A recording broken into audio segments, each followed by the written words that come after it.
एक दिन क्या हुआ, एक पिटारी खोली, उस पिटारी में एकदम दिव्य अद्भुत मुकुट था, अद्भुत दिख रहा था, अद्भुत बड़ा मुकुट था, दिखने में सुंदर।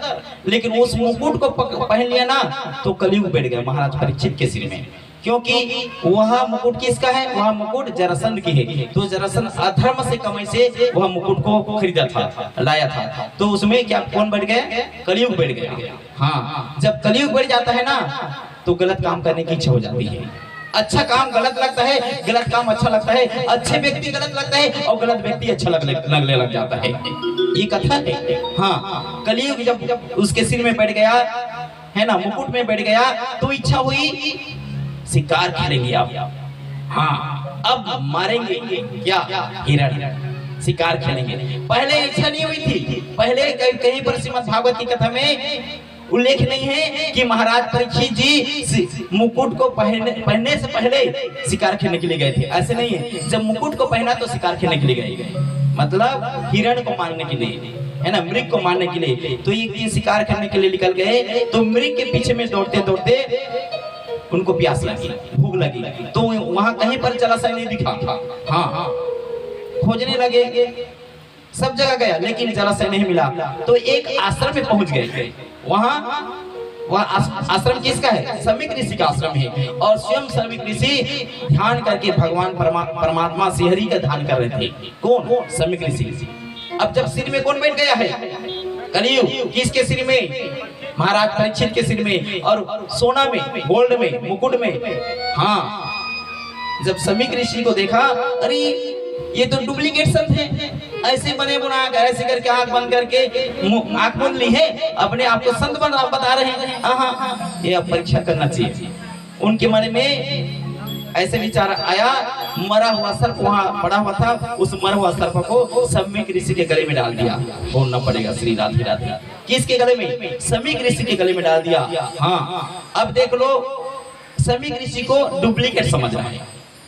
ये कथा से क्या सीख मिली, यदि कलयुग बढ़ जाए, कुविचार जिसके जीवन में आ जाए, कुविचार, गलत सोच, निकृष्ट सोच आ जाए, तो अच्छा व्यक्ति जितना सिर कटा लो जी, वहां बोल लो, वो आपको बात मानने वाला नहीं है, क्योंकि उसके अंदर में कुविचार बैठा है, उसके अंदर में निकृष्ट सोच बैठ गया है, तो बात मानने वाला नहीं। तो मन में ये विचार हुआ कि समीक ऋषि तो डुप्लीकेट है, नकली है, असली नहीं है। समझ रहे हो, नकली है।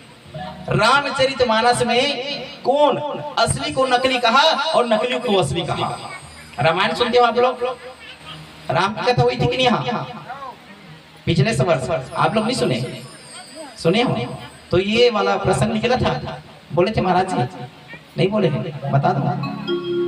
तो असली को नकली कौन कहा, जीवन में असली व्यक्ति को नकली नहीं करना चाहिए, और नकली व्यक्ति को असली कहोगे तो जीवन में अद्भुत घटना घटित होती है। इसलिए मेरे प्यारे, ये भविष्य की बात बताने के लिए मैं आप लोगों को बता रहा हूँ। ये कथा क्यों होती है कि आने वाला कल हम स्वयं वो गलत ना करें, हमारे बच्चे गलती ना करें, इसलिए कथा को सुनना पड़ता है, इसलिए अर्थ शास्त्र को पढ़ना पड़ता है, इसलिए पुराण को पढ़ना पड़ता है, बोलना पड़ेगा श्री राधे राधे।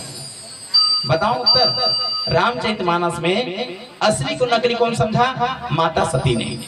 माता सती ने कहा ये तो राजकुमार है, ये भगवान कैसा हो सकता है, क्योंकि बाबा भोलेनाथ ने सच्चिदानंद रूपाय, सच्चिदानंद जग पावन अस के चले मनोज न सावन, तो सच्चिदानंद कहकर प्रणाम किए।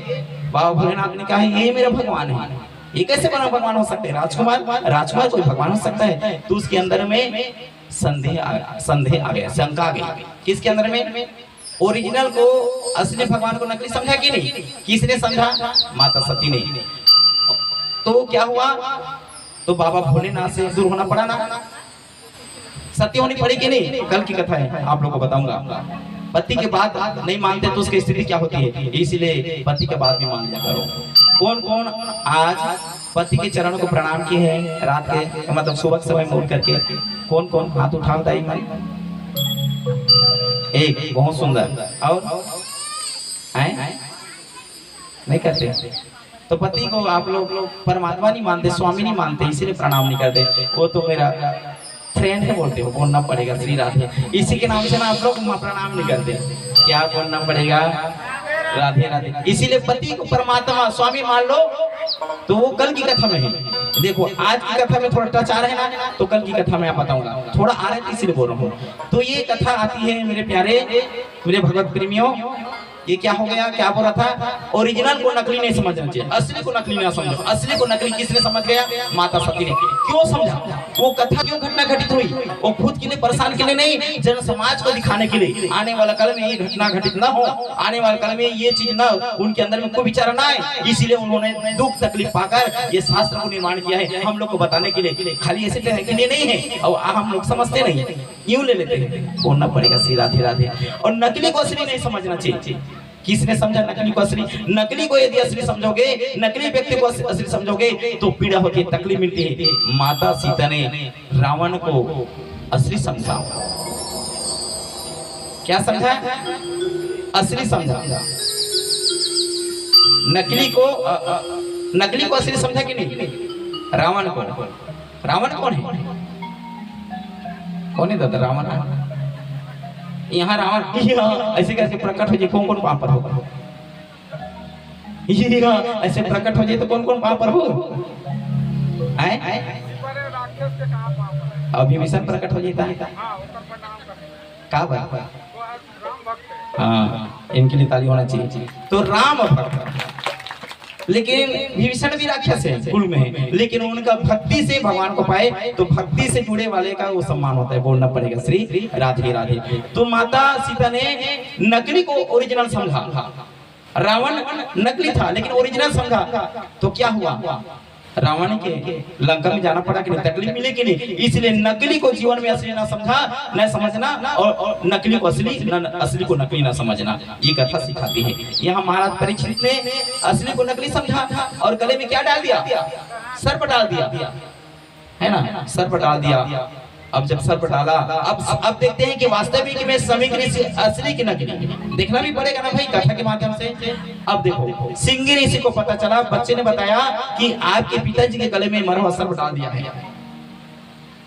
क्या डाल दिया, मरे हुआ सर्प डाल दिया है। तो सिंह ऋषि क्रोध में आकर, आवेश में आकर हाथों में जल लिया और कहा, जिसने मेरे पिताजी के गले में मरा हुआ सर्प को डाला है उनको 7वां दिन तक्षक डसेगा, जिससे उसकी मृत्यु हो जाएगी। 7वां दिन, और रोने लगे, समीक ऋषि के पास रोने लगे,